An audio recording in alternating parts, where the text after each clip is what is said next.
Guys मान लो कि अगर किसी दिन डॉल्फिन और शार्क की भिड़ंत हो जाए तो क्या होगा। तो आप लोग कहेंगे कि प्यारी सी दिखने वाली डॉल्फिन इस खतरनाक शार्क का क्या बिगाड़ लेगी। तो आप गलत हैं। एक्चुअली डॉल्फिन शार्क से ज्यादा फुर्तीली होती है और उसके पास एक हॉरिजॉन्टल पूंछ होती है जो कि उसे ऊपर से नीचे और नीचे से ऊपर तेजी से जाने में मदद करती है। और इसी वजह से डॉल्फिन अपने मजबूत मुंह से नीचे से ऊपर जाते हुए शार्क के नाजुक पेट पे हमला कर देती है। और यही वजह है जिसकी वजह से शार्क डॉल्फिन से डरती है। गाइस जो दिखता है वो होता नहीं है।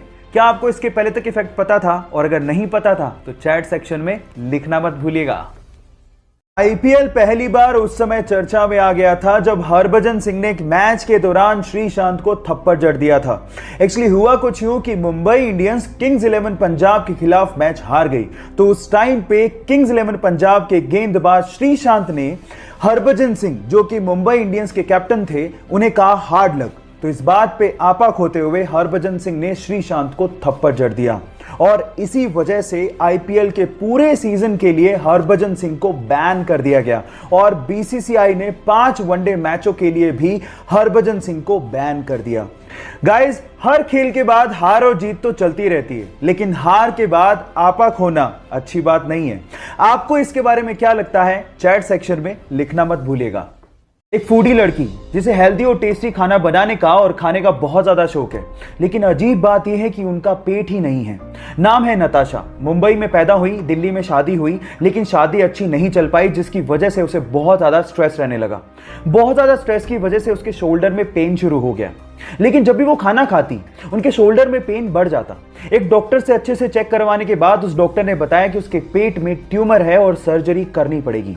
सर्जरी के दौरान जान बचाने के लिए उसके पेट को बाहर निकालना पड़ा। अब हालात ये थे कि अब वो जो कुछ भी खाती वो सीधे उनके शरीर से बाहर निकल जाता। अब सर्जरी के बाद उनके पास सिर्फ 2 ही चॉइस थी, या तो वो जिंदगी जीना छोड़ देती या फिर वो भरपूर जीती। और उन्होंने सेकंड चॉइस को अपनाया और फाइनली आज वो द गटलेस फूडी के नाम से फेमस है। नताशा की जिंदा दिली के लिए मैं उन्हें दिल से सलाम करता हूं।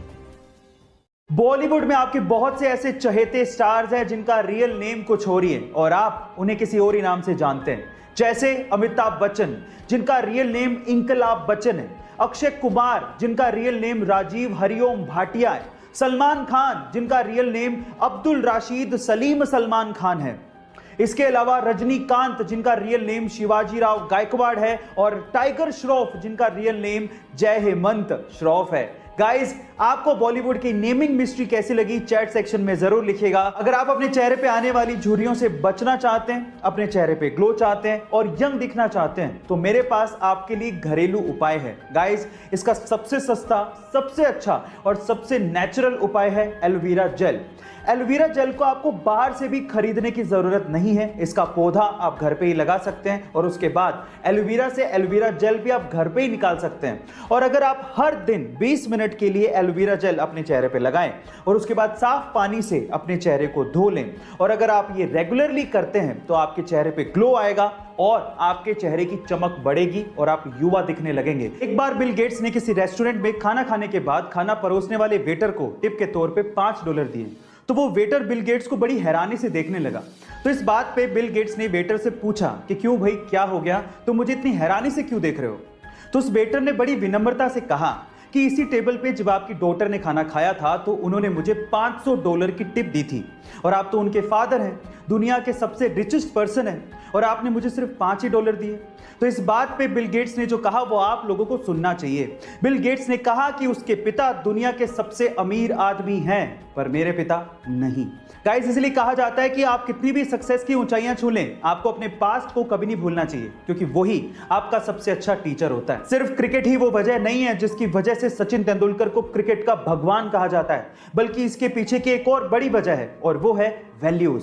इसे एक एग्जांपल से मैं आपको समझाने की कोशिश करता हूं। जब 1996 के वर्ल्ड कप में बहुत सारी टोबैको और सिगरेट कंपनीज क्रिकेटर्स को एंडोर्समेंट के लिए या फिर एडवर्टीजमेंट के लिए अप्रोच कर रही थी तो बहुत से नामी क्रिकेटरों ने इन्हीं सिगरेट और टोबैको कंपनीज के स्टिकर लगा लगा के बैटिंग की थी।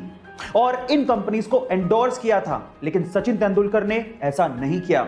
उन्होंने बैट पर बिना स्टिकर लगाए क्रिकेट खेला, लेकिन इन कंपनीज को कभी भी प्रमोट नहीं किया। उन्होंने पब्लिकली हमेशा यह बोला कि मैं कभी भी टोबैको कंपनीज और शराब की कंपनियों को एंडोर्स नहीं करूंगा। इसे ही कहते हैं वैल्यू, और इसी वजह से सचिन तेंदुलकर को क्रिकेट का भगवान कहा जाता है।